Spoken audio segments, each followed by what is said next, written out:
c'est Paname. Ici c'est Paname. Ici c'est Paname. Ici c'est Paname.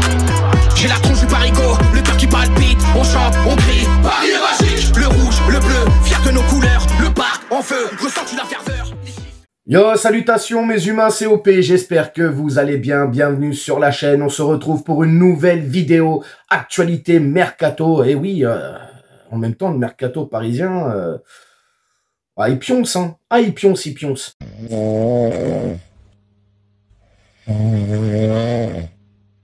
Bref, avant toute chose, on s'abonne à la chaîne si ce n'est toujours pas fait, la petite clochette à côté, on clique dessus pour les notifications, le référencement, on met son plus beau pouce bleu et on lâche son petit commentaire. Alors déjà, on va parler du premier de toute cette liste, parce qu'il y a une grande liste, les gars, on va les faire un par un. Déjà, Hugo Ekitike.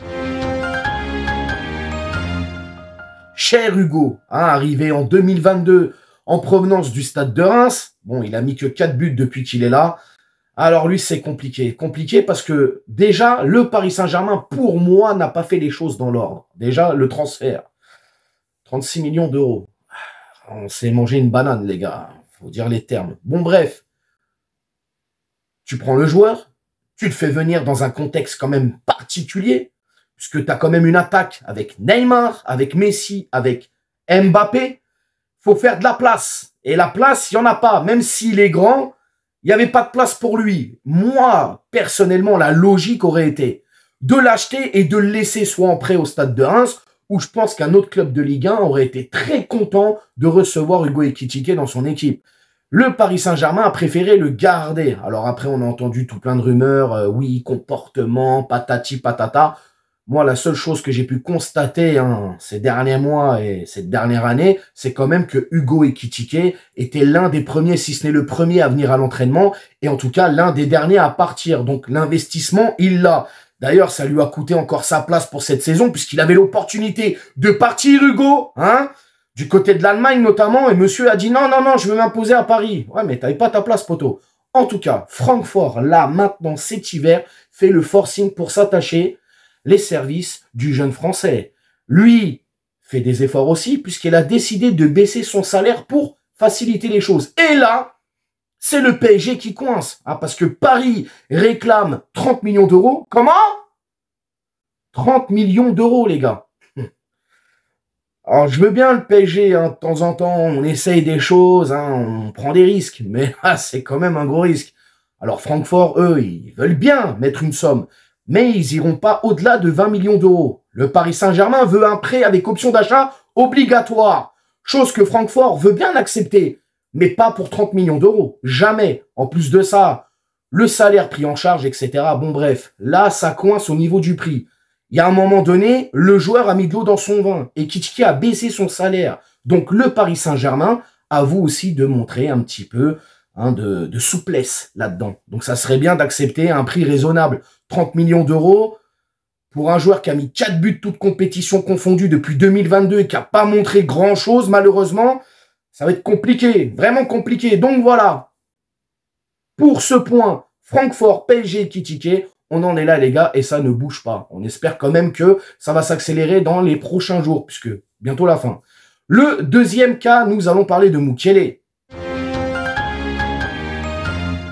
Notre cher Nordi Mukiele restera parisien cet hiver. Malheureusement pour lui qui voulait quitter le navire, qui voulait rejoindre le Bayern Munich, bien poussé par le coach Tourelle. Bon, c'est mort. Voilà.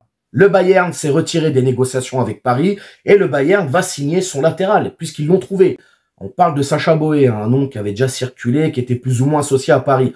C'était quand même une rumeur, il n'y avait rien de concret, mais voilà. Un nom qu'on connaît du côté du Paris Saint-Germain. Sacha Boey, normalement, toutes les infos concordent, vont toutes dans le même sens, devrait signer demain au Bayern. Donc, Mukiele, c'est mort, c'est fini. Moi, tout ce que j'espère, c'est que le joueur Nordi Mukiele reste professionnel dans sa tête et n'est pas un peu, voilà, on le sait, quand il y a un transfert avorté, etc., c'est compliqué quand tu as envie de partir, mais que tu restes. Donc voilà, l'état d'esprit, c'est tout ce qui m'importe. Donc voilà, concernant Nordi Mukiele, il sera parisien cet hiver. Ça commençait à faire long, mais ça y est, c'est officiel. Gabriel Moscardo, le jeune milieu de terrain brésilien prometteur, puisque beaucoup font des éloges à son sujet, est enfin parisien jusqu'en 2028. Malgré tout ça, il va quand même subir son opération au Qatar, donc il va se faire opérer, etc. Ils vont lui mettre un pied tout neuf pour que, au mois de juin, il vienne à Paris nous régaler de son talent.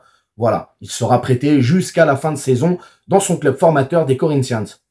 D'ailleurs, je vous pose une question. Est-ce que pour vous, le Paris Saint-Germain a bien fait de finaliser ce dossier ou aurait dû se retirer finalement avec le contexte actuel par rapport aux joueurs et aller chercher un autre milieu de terrain? Tu me diras dans les commentaires. En tout cas, bienvenue à toi, Gabriel, et on espère que tu exploses chez nous et pas chez quelqu'un d'autre. Attention Paris, je suis pas d'accord. Xavi Simons, El Diamond, El Bruto, El Craquito, Xavi Simons. Les gars, Paris Saint-Germain, ne faites pas les cons, s'il vous plaît. Hein, parce que là, j'entends des trucs, ça veut le reprêter 1 an. Alors lui, apparemment, il est content du côté de l'Allemagne. C'est bien, t'es content. T'es épanoui, tu joues, tu mets des buts, tu régales tout le monde. Mais viens à Paname nous régaler, s'il te plaît. Il y a un contrat, voilà. Donc moi, tout ce que je souhaite, les gars, c'est que le Paris Saint-Germain ne rentre pas dans cette danse-là, hein, de négociation, de prêt, je ne sais quoi. Non, non, non, non, non. Xavi Simons, je le veux en fin de saison, au mois de juin, je le veux au campus en train de s'entraîner avec les autres. Point barre. Je ne veux pas de prêt, de vente ou je ne sais quoi.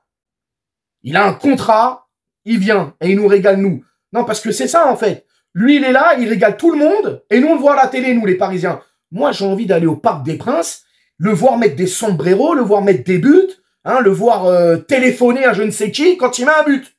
Voilà. Donc, les gars, en termes de mercato, là, les rumeurs qui sortent par rapport à Xavi Simons, je suis pas d'accord avec ça. Donc, j'espère que ce n'est que des rumeurs, hein, parce que le PSG, ils sont bizarres des fois sur certains dossiers. Donc, voilà, Xavi Simons, fin de saison au campus.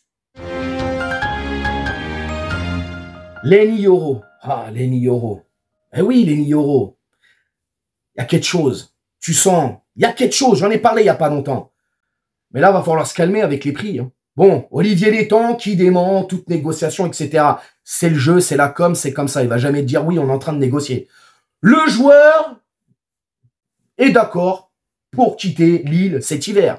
Jorge Mendes, hein, qui est un grand ami de Luis Campos, qui est aussi l'agent du joueur, pousse pour une arrivée cet hiver dans la capitale. Le club de la capitale veut Lenny Yoro. Là-dessus, on est tous d'accord.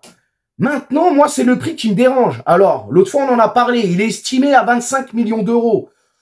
35, 40, pas plus. C'est raisonnable. Mais là, j'entends des 50, des 60, des 70 millions pour s'attacher les services d'un jeune de 18 ans qui n'a rien prouvé encore. Alors oui, c'est fort à son âge.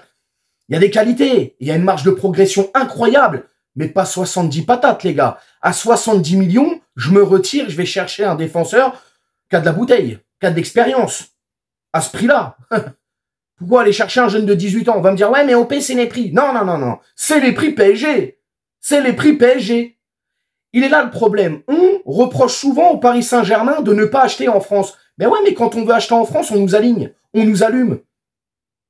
On nous allume. Alors, on va chercher ailleurs. Non, à un moment donné, il faut aussi que les clubs français restent raisonnables dans leur prix. 40 millions pour Lenny Yoro. Allez, je suis gentil, c'est pour moi, c'est cadeau. Tu rajoutes 5 de bonus, ça fait 45 millions en tout. C'est quand même très raisonnable. Mais là, 50, 60, 70... Messieurs, faut se calmer. En tout cas, du côté d'Olivier Létang, le directeur sportif du LOSC, il n'y aura aucune arrivée du joueur cet hiver, machin et tout. On sait pas, on attend. Mais en tout cas, moi, je suis d'accord pour le réceptionner à Paris, ce joueur.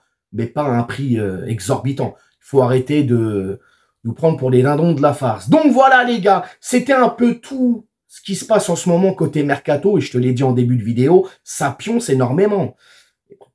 Faut-il se contenter de ça? Ou faut-il aller quand même chercher des joueurs? Tu me dis tout dans les commentaires.